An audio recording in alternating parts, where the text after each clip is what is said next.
আসসালামু আলাইকুম ভিউয়ার্স, আমি মমতা আপনাদের সামনে বরাবরের মতোই আরেকটি রেসিপি ভিডিও নিয়ে হাজির হয়ে গেছি। এখন যেহেতু বর্ষাকাল, যখন তখন বৃষ্টি হচ্ছে, তো অনেক কিছুই খাওয়ার ইচ্ছে হচ্ছে আমাদের মনে। সেরকমই আজকে আপনাদের আমি করে দেখাবো চিকেন পকোড়া। দেখুন আমি কিভাবে করছি। এটাতে আলাদা করে কোনো বেশি এক্সট্রা প্রয়োজন নেই, সব কিছু ঘরের জিনিস দিয়ে হয়ে যাবে, শুধু চিকেনটা থাকলেই হলো। তো এই যে আমি চিকেন নিয়েছি কিছু, সেই চিকেনের মধ্যে আমি ম্যারিনেট করে নেব কিছু মশলাপাতি দিয়ে, যেরকম লবণ, হলুদ, তারপরে লঙ্কার গুঁড়ো, সামান্য হচ্ছে যে তেল দিব একটু। আর তারপরে দেখতে পাচ্ছেন আমি এই বেসন দিয়েছি, একটু কর্নফ্লেক্স দিয়েছি এর মধ্যে, আর সামান্য দিয়েছি চালের গুঁড়ি, কারণ চালের গুঁড়িটা দিলে ক্রিস্পি হয়। আর আপনারা অনেকে চাইলে এর মধ্যে সামান্য পরিমাণ বেকিং সোডা দিতে পারেন, সামান্য পরিমাণ। আর অনেকেই চাইলে নাও দিতে পারেন, স্কিপ করলে কোনো কিছু না। আর ভালো করে কিন্তু মেখে নিতে হবে, মাংসটার মধ্যে যেন ভালোভাবে লেগে যায়। তারপরে আমি দিয়ে দিয়েছি টক দই। এই টক দইটা দেওয়ার পরে ভালো করে মিক্স করে নিতে হবে, মাংসের মধ্যে যেন পুরোপুরি প্রবেশ করতে পারে সব মশলাগুলো। তাহলে কিন্তু এটা খেতে অনেকটাই মজার হবে, অনেকটাই।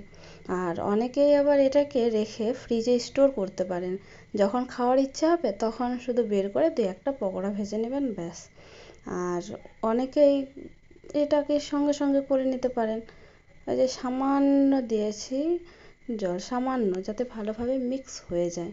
দেওয়ার পরে এই যে ভালো করে আমি ম্যারিনেট করে রেখে দেবো 1 ঘন্টার মতো। আপনারা চাইলে 10 মিনিট রাখলেও হয়ে যাবে, খুব দ্রুত হয়ে যায় এটা। তো আমি 1 ঘন্টার মতো রেখে দিয়েছিলাম ফ্রিজে। ফ্রিজ থেকে এই যে বের করেছি, আপনারা দেখতে পাচ্ছেন পুরো মশলা একদম সব মেখে সুন্দরভাবে ভরে গেছে। এবার হচ্ছে আমি একটা একটা করে সব দিয়ে দিয়েছি কড়াইতে, সাদা তেলে আমি ভেজে নেব পকোড়াগুলো এক এক করে। আপনারা দেখতে পাচ্ছেন আমার দেওয়া হয়ে গিয়েছে। এবার উল্টে পাল্টে ভালো করে ভেজে নেব। আর সেটা দেখতে যতটা সুন্দর হয়েছে, খেতেও কিন্তু খুব মজাদার ছিল। যেদিন ভিডিওটা করি সেদিন পোস্ট করতে পারিনি, আর বেশ কিছুদিন আমি একটু ব্যস্ত ছিলাম। সবাই তো জানেন মা অসুস্থ ছিল, তাই লং ভিডিও একটা পোস্ট করা হয়নি। তাই আজকে একটা লং ভিডিও আপনাদের সামনে আমি দিলাম।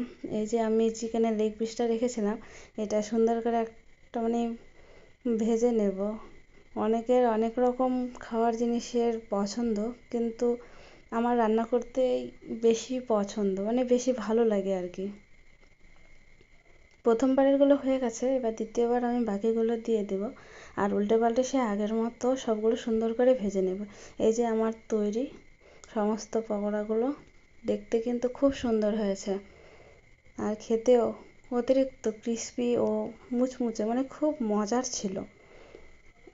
এইভাবে আমি সবগুলো ভেজে নিয়েছি।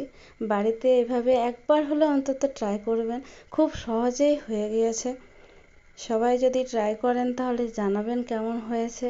আর দেখতে কিন্তু সত্যি খুব সুন্দর, কিন্তু আফসোস আমি আপনাদের কাউকে খাওয়াতে পারি না।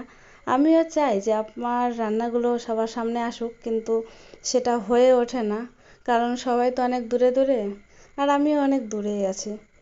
আমার ভিডিওটি আপনাদের কেমন লেগেছে অবশ্যই সেটা জানাবেন, আর ফুল ভিডিও দেখার জন্য অসংখ্য ধন্যবাদ।